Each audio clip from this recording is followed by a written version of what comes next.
Bueno, chicos, la idea es un poco que en cada laboratorio vayamos refrescando, entregando en la primera parte el feedback de las notas del reto anterior. En este caso debería ser reto 4, que ese todavía no lo he montado, no lo he evaluado, lo debería estar entregando hoy. Ustedes deberían estar entregando hoy el reto 4 y yo entregando la nota del reto 3, ¿verdad? Entonces así empiezan todos los laboratorios. Yo compartiéndoles los errores frecuentes del reto revisado y ustedes con temas del reto que están por entregar. Hoy vamos a entrar con esa parte, en particular por este caso, porque es una continuación el laboratorio de lo que vimos en el laboratorio 5, en el laboratorio 4. En el laboratorio 4 hablamos de las herramientas de desarrolladores y hablamos un poco, y aquí les lo que les estoy dando en este laboratorio, en las primeras 3 4 páginas, es el resumen de lo anterior a nivel de accesos directos y cómo habíamos hablado de las herramientas de desarrolladores para inspeccionar el HTML, el DOM, el CSS, el CSON, el layout y el árbol de renderizado. Que el árbol de renderizado lo terminaron de fortalecer esta semana a nivel de la teoría, donde entendimos y comprendimos que tenemos un HTML que nos genera un DOM, tenemos un CSS que nos genera ya a ser procesado en nuestro browser un CSS y la sumatoria de ambas cosas del CSS son, del CSSOM y lo que tiene que ver con ya el DOM este estructurado, nos van a generar lo que es el árbol renderizado, ¿no? Que es la sumatoria de ambas cosas. Ahí también estuvieron viendo en teoría ciertas pautas que tienen que ver con eso y bueno, sobre la importancia de cómo cuando el DOM y el CSS se construyen en paralelo y si ocurre un delay entre una de las líneas, porque tienen que estar los dos para generar el renderizado, si el son se construye primero, el navegador podría empezar a renderizar la página con estilos predeterminados por el browser y ahí es donde se produce un flag of on style content, cuando llega a la página y no se le ve el estilo a ciertas cosas. Mientras que si el que se completa primero es el style en lugar del DOM, en este caso, el usuario simplemente verá la página solo cuando esté lista o también llegamos a esas páginas que como con secciones en blanco, ¿no? Que eso también lo vieron en la teoría. Entonces, dentro de ese resultado tenemos puntos de interrupción o breakpoint particularmente para evaluar esos tiempos de respuesta, evaluar dónde tenemos nuestro break, evitar ese tipo de problemas. Y en particular con el JavaScript, porque tenemos todo lo que es la parte del diseño con estas inspecciones a nivel de browser, pero a nivel del código, de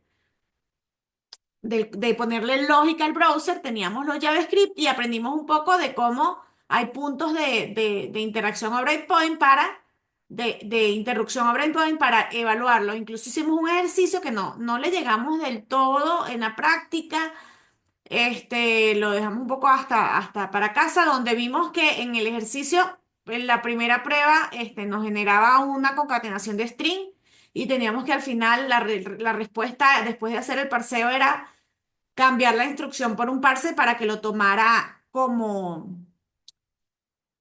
number y de allí sí nos da un buen resultado. Entonces aprendimos un poco de eso y practicamos cómo identificar la tarea para casa o el reto. Consistía en identificar las interfaces del árbol DOM, crear un árbol CSS SOM y dibujar el árbol renderizado, ¿no? Y bueno, y entendimos un poco cómo se hacía, ¿no? A través de usar un getDataElement o a través de las instrucciones que tenemos en los navegadores con el F12 para poder obtenerlo. En algunos casos, pulirlo con alguna herramienta. Y bueno, también a la semana pasada hablamos un poco y bueno, y lo vimos en la práctica, que teníamos un ejercicio que ya se deprecaba por el hecho de que cambió la versión del navegador pero en general, según la versión, podríamos entrarle con F12 en la mayoría de los navegadores. Y además, una de las actividades del reto era que seleccionáramos alguna de las herramientas que habíamos someramente revisado por encima de las herramientas de desarrollo, porque vimos más que todo fue la parte de pintura. Seleccionáramos una o de red de rendimiento de almacenamiento y luego de allí eh, tomáramos un print screen según nuestra selección y hiciéramos la justificación.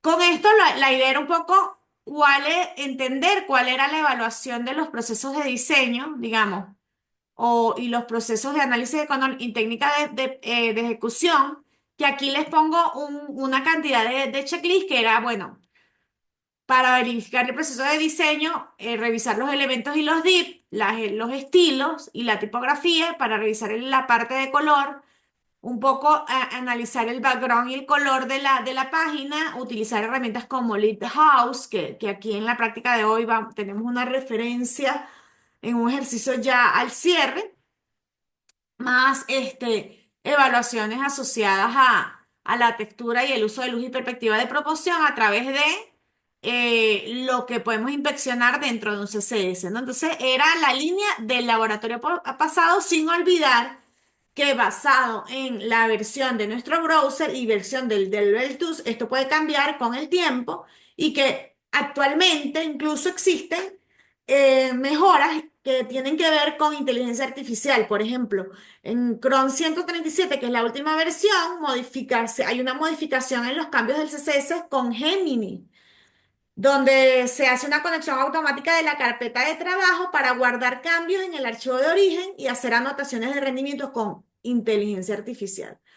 Mientras que en el Firefox 126 hay una apertura de DevTools un 30% más rápida y un mejor soporte a los mapas de orígenes, que es el Source Map, y nuevas herramientas para depurar CSS, además de la corrección en puntos de interrupción y ejecución de script. Mientras que en Opera hay mejoras que tienen que ver con mostrar el user interface en Chrome, para evitar mostrar el user interface de Chrome y expansión de niveles de H266 para mejor rendimiento de video. Lo mismo pasa con ellos. Entonces, lo que es importante aquí rescatar de que esto dentro de 3 meses ya no va a ser la misma información, que cada cierto tiempo los browsers cambian a nivel de versiones y de herramientas y siguen actualizándose de una manera exponencial.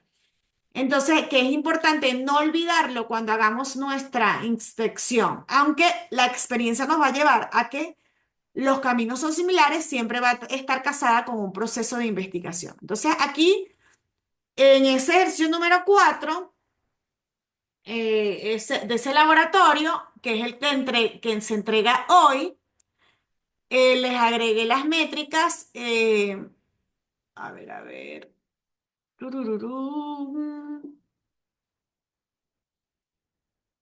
Calificaciones de reto, lo tengo de primero. Laboratorio número 4, estas son las del 5 que lo vamos a ver hoy. En estas que están aquí, donde tenían que hacer la actualización del DOM, la actualización del SSOM, del árbol render, analizarlo, que era la primera vez que lo hacían ya con la teoría completa. Eh, Escoger una herramienta del Tools de Devel y hacer un pequeño análisis, más el print screen, las conclusiones como tal del reto y el URL, más cumplir con los parámetros de el entregable. Basado en eso, quisiera que me contaran un poquito. ¿Todos ya entregaron ese reto? Levanten la mano. Sí, sí. El reto 4, todos están listos para la entrega de hoy. Todos. Los que no levantaron la mano es porque no lo tienen listo. No, todo bien. Sí, ok. Ok. Y bueno, yo quisiera para refrescar el laboratorio que alguien me apoye a que me diga cuál fue la experiencia, que lo voy a ver dentro de la revisión.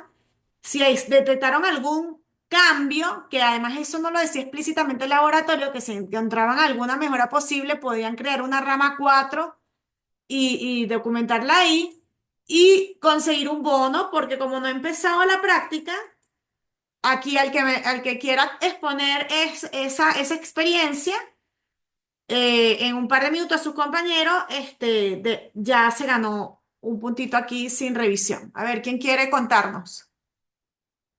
Este es un bono. ¿Alguien quiere compartir cuál fue su experiencia de su laboratorio? ¿Nadie? ¿Lograron hacer el DON, el CCS? ¿Cuál fue la herramienta que utilizaron? A ver,